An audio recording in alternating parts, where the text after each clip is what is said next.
Now let's dive deep into this big LGBTQ story for today. I'm Al Ferguson, and let's queer up the world view. Hotspots happening out to report on location in Israel and Gaza over the future of LGBTQ in the Middle East. After months of secret conversation that began early in the year, Queer News Tonight can now confirm that a series of reports will take place in Israel and what is called the Gaza envelope. I will represent the nonprofit media brand and travel from June 10th to the 19th. Reporting will be in Tel Aviv, Jerusalem, and the Gaza envelope. That is where the October 7th attacks occurred and 1,200 people died. Hotspots Happening Out will also have a cameraman as we talk to LGBTQ Israelis and Palestinians. A wide range of topics will include interviews and will focus on what the future holds for the LGBTQ community in the region. This is the cradle, as you know, of Muslim, Jewish, and Christian communities and faiths, all living together. One of the features of our visit will be interviews with both the Israeli and Palestinian LGBT leadership organizations, the mayor of Tel Aviv and the mayor of Jerusalem, and discussions over the safety of LGBTQ Americans, again visiting the region.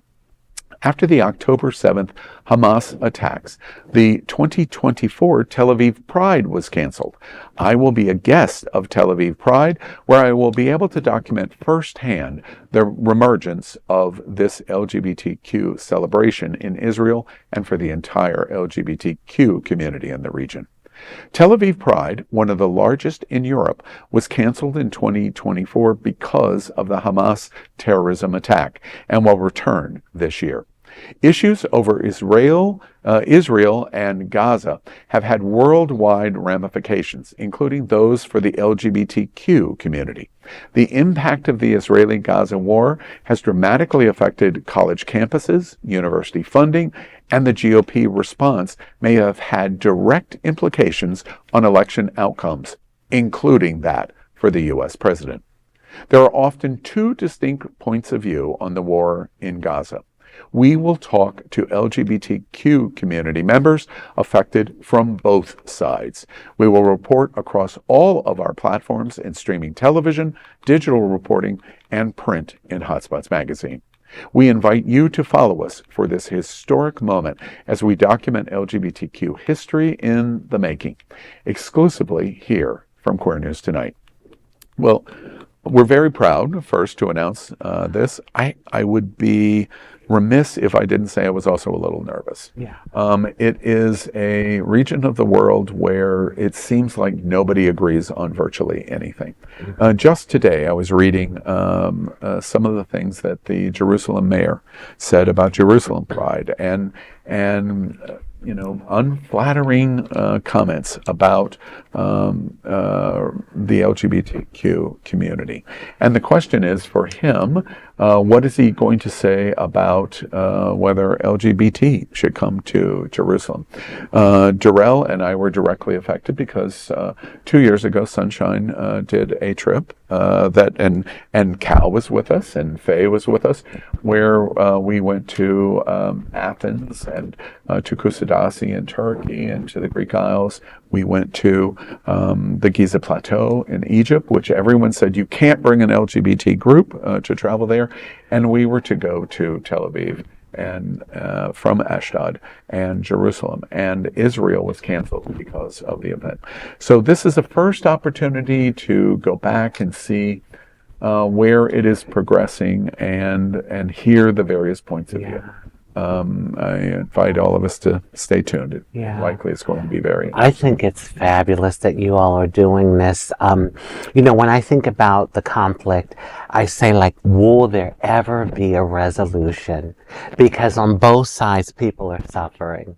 And I know 1,200 people died on October 7th, 2023, but 52,000 Palestinians have died. And I always say this, all Palestinians aren't Hamas. Okay, and I can't help to think about the innocent children. And I can't even imagine being LGBTQ in the Gaza Strip. I can't even imagine that. Like, I mean, I don't even know what the community does, and you're going to be able to find that out. Yeah. The thing about Israel is I've heard how vibrant the prides have been, and I know that like there's probably, I could be wrong, but I'm pretty sure that there's a strong LGBTQ alliance in Israel. But what I'm interested to find out, and this is just me, is what's going on in the Gaza Strip with LGBTQ people, with the Palestinian people. It's very interesting because I have a friend of mine who lives in Tel Aviv, and it's someone heterosexual man who I met on a flight from LA to New York like 15 years ago, and we've kept in touch all this time. And I remember when they had the first Pride in Tel Aviv, and he texts me and he says, "Are you here?" And I'm like, "Here where?" You know? And he goes, "For Pride in Tel Aviv." And I said, "No, like I live in Miami. Like why would I, you think I'm gonna come all the way to Tel Aviv and not tell you first of all?" And he goes, "I know, I'm just joking." He's like, "But I'm here." And I'm like, "Wait a second.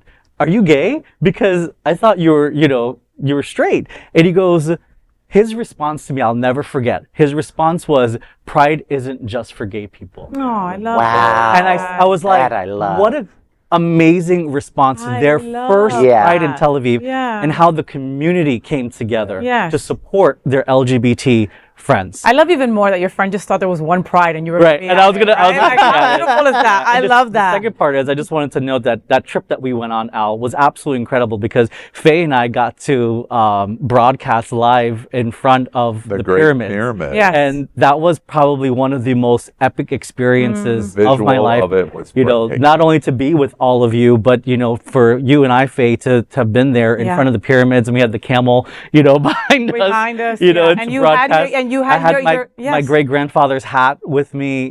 So that was incredible. A gay guy Yeah. who's Muslim Yes. in Yeah. Egypt in front of the Yeah. Great Pyramid. With a Right, with a Reporting- lesbian. With a Latina. lesbian. I mean, think talking about that. the news of Yeah. LGBT. Al, Yeah. I mean, Al, I must ask you though, are you worried about pushback? Let me give you an example, right? So today there was a story on Miss Rachel. Do you folks know who Miss Rachel is? She is like the most popular kids YouTube star in life, right? And she went and did a video with a Palestinian girl that was brought here for her life to be saved. A Yes. double amputee, horrific, right? And so she did a video with the little girl and she's gotten so much pushback from the other side. She loves all children. She entertains all children. Okay. And it's a child at the end of the day. All right. But it just shows you Yes. this is the level, right, that you're up is. against, that you're going to be up against. Are you worried about any of that? Well, I'm not sure that I would take in the word worry, but I certainly recognize You're the aware. point that you're making, because at the end of the day, while we hate outside the LGBTQ community the cancel culture kind of language that we see Yeah. in social media, etc., very often we contribute to it just as quickly. Ouch. Yes, we do. And that's, I think, the point that you're pursuing. We have to find a way where we can talk about Palestinians and respect for the Muslim community, and not try to be canceled by those that disagree with us, and vice versa. Yeah. To be able to talk about Israel, and not go, every single person is the prime minister of Israel, because Yes. it's not Yes. everyone's point of view. The story that you just told is a beautiful story. There is complexity of every issue, and we must stop trying to be one-dimensional, because Truth Social is a one-dimensional platform, and if you only are in Truth Social, you're not getting the whole story. So You're not getting truth or being social. Yeah, It's I all recognize terrible. your observation. Yeah. And unfortunately, we contribute to it. Yeah. We participate that way. And it is true that Hamas is a terrorist organization. Yes. For sure. Yeah. And it is also true that Netanyahu is a terrible person. I mean, so it's Both can hard. live in the It's same hard to, Yeah. it's hard to enter into the conversation because there's almost no right way to be. And also you're very concerned about the only democracy, the only pro-LGBT country in that whole region, and that doesn't give them permission to do shitty things. And so it's this. Yeah. So I usually just stay quiet because I don't even know where to enter. Yeah. That part. Well, it's a That social part. media conundrum that It we live is. in now, Yeah. because as soon as something happens, everyone is quick to update their profile picture to, I support Palestine, Yeah. I support Israel, I or stand with I, it, yeah. I support dark chocolate. Yeah. It's Yeah. like, come on. Yeah. Yeah. But my thing is the humanity. Yeah. When People I are dying on both on sides. both sides, and like I made I understand Hamas is a terrorist group, but Hamas isn't that little boy or little girl that is that is suffering and starving to death because they have blocked humanitarian aid in. Yeah. How can the world watch children? I say children because they're the most innocent. Yeah. But beyond that, the elderly and the innocent people, but children. How can the world watch children suffer like that? Well, it's starve. it's interesting you say that. It's because it reminds me of when the Holocaust happened. And people now say, how could people have let that happen? Yeah. It's happening Happening. now, and we have social media, and Yep. people are seeing it. Seeing it in and real it's time. Still happening. In real time. And people, and what are they doing? They're just scrolling, Yeah. and they're just ignoring it. Yeah. It's interesting to me as we watched, in the backlash that's going on against Harvard and Columbia, et cetera, from the Trump administration. It's interesting to me that largely our attempts to deport college students that are on legitimate visas that participate in a protest, that exhibit free speech at a protest, and one side is going to try to basically destroy them. Yep. And my reaction of watching the protest is, okay, well, even if I don't agree with you, I can still embrace your right to say it. Yeah. We have large swaths of Americans, to your point, that don't want to hear it. They don't want to hear any of the noise. They don't want to hear anything except what they believe. And then everything else is wrong. And as long as we continue to embrace that way, we can't move forward in these horrible times that we're Did you see last week the kid speaking at NYU at the graduation? And he spoke out about this very thing, and they withheld his diploma. A trans kid, by the way. A trans kid. A trans guy. Was the elected speaker from the student body, and they withheld his diploma for speaking, for saying his opinion. Yeah. Wow. And I'm sure they got 75 rules they made up to make that okay. Yeah. But he just shared what speakers do, shared what he got up there to say, and they withheld his diploma. And he didn't say anything anti-Semitic. He was just speaking up for the Palestinian people, because I think that's where it gets confused. If you can have compassion for the Palestinian people, that does not mean you're anti-Semitic. No, it doesn't. But I see a lot of the bullying. Yeah. Right. If you post They will- anything. They will say, they will try to confuse it or infuse it with you being I'm not anti-Semitic. saying that they have to agree with him. Say you disagree with them, but you're going to withhold his diploma? Meanwhile, we're welcoming white South Africans. 49. Thank you very much. 49. Meanwhile, 49. White people.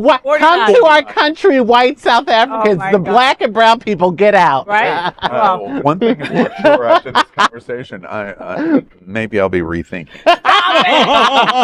Stop it. Listen, my prayers are with those on the ground doing the work, and to you, Al Ferguson, and with the LGBTQ Be folks safe. in the region who are simply trying to live and love freely. So thank you to Queer News Tonight and Hotspots Happening Out for shining a light in the shadows. This is going to be, honestly, sacred storytelling done by you, and we really do appreciate that. Yes. So that is the big LGBTQ story for today. There is no other queer nonprofit media platform like this in the entire world. Support our LGBTQ stories by subscribing and sharing Queer News Tonight.